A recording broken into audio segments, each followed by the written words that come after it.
Bismillahirrahmanirrahim. Assalamualaikum warahmatullahi wabarakatuh. Perkenalkan, nama saya Widya Anissa, NIM 105721 dari Prodi Manajemen, Fakultas Ekonomi dan Bisnis. Baik, di sini saya akan menjelaskan sejarah perkembangan komputer. Pengertian komputer. Komputer secara umum adalah seperangkat alat elektronik yang bisa digunakan untuk mengelola data sesuai dengan berbagai prosedur yang sudah sebelumnya dirumuskan, sehingga mampu memberikan hasil informasi yang sangat bermanfaat untuk setiap penggunanya. Adapun komputer pertama kali ditemukan pada 1822 oleh seorang ahli matematika asal Inggris, yaitu Charles Babbage. Mulanya, Babbage bermaksud untuk menciptakan sebuah mesin hitung bertenaga uap yang dapat menghitung tabel angka. Adapun 5 generasi komputer adalah sebagai berikut. Komputer generasi pertama dari tahun 1940 sampai dengan 1956. Komputer generasi kedua dari tahun 1956 sampai dengan 1963. Komputer generasi ketiga dari tahun 1963 sampai dengan 1971.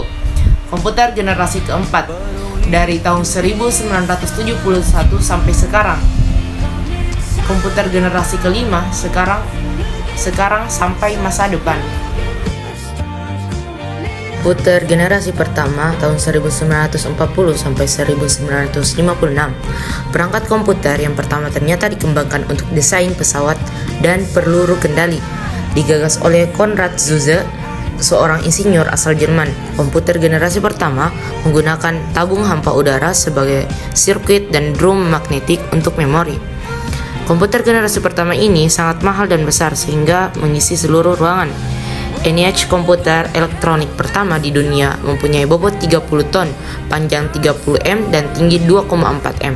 Komputer generasi pertama mengandalkan machine language level bahasa pemrograman paling rendah yang dimengerti komputer. Bahasa pemrograman ini hanya bisa menyelesaikan satu perhitungan setiap waktu serta butuh berhari-hari atau berminggu-minggu untuk menyetel perhitungan baru. Komputer generasi kedua pada tahun 1956 sampai dengan 1963. Diciptakannya transistor pada generasi ini mengubah wajah komputer yang dikenal generasi pertama. Transistor menggantikan tabung hampa dan memulai perkembangan komputer generasi kedua. Transistor jauh mengungguli tabung hampa dan memungkinkan komputer menjadi lebih kecil, cepat, murah, dan hemat energi dibandingkan dengan pendahuluannya. Selain itu, pada generasi ini juga dilakukan pengembangan memori inti magnetik. Secara umum komputer generasi ini sudah menggunakan bahasa pemrograman tingkat tinggi. Kapasitas memori sudah lumayan besar, tidak membutuhkan terlalu banyak listrik, dan proses operasi sudah cepat. Komputer generasi ketiga pada tahun 1964 sampai 1971. Pengembangan integrated circuit menjadi penanda komputer generasi ketiga. Dalam pemakaian komputer generasi kedua, transistor membuat komputer cepat panas, maka komputer generasi kedua mulai ditinggalkan. Kemudian pada tahun 1958, H. Billy menciptakan integrated circuit chip atau IC, kepingan kecil yang mampu menampung banyak komponen menjadi satu. Komputer pada generasi ini menjadi lebih kecil dan cepat serta murah, memungkinkan juga menjadi tersedia untuk khalayak umum. Dan pada komputer generasi keempat pada tahun 1971 sampai sekarang, mikroprosesor menjadi terobosan dalam mendatangkan komputer generasi keempat dengan menyatukan ribuan IC ke dalam satu keping silikon. Komputer generasi pertama yang mengisi seluruh ruangan sekarang sudah muat dalam genggaman manusia. Muncullah laptop yang sangat portable dan dapat dibawa kemana-mana.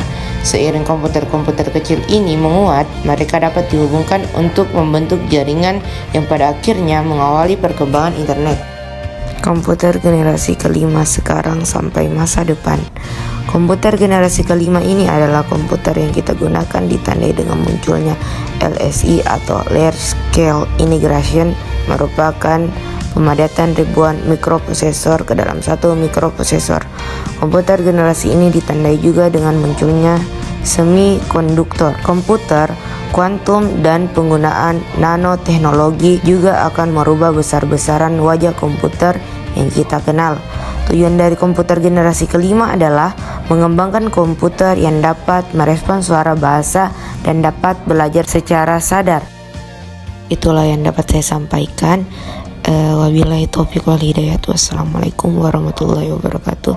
Sekian dan terima kasih.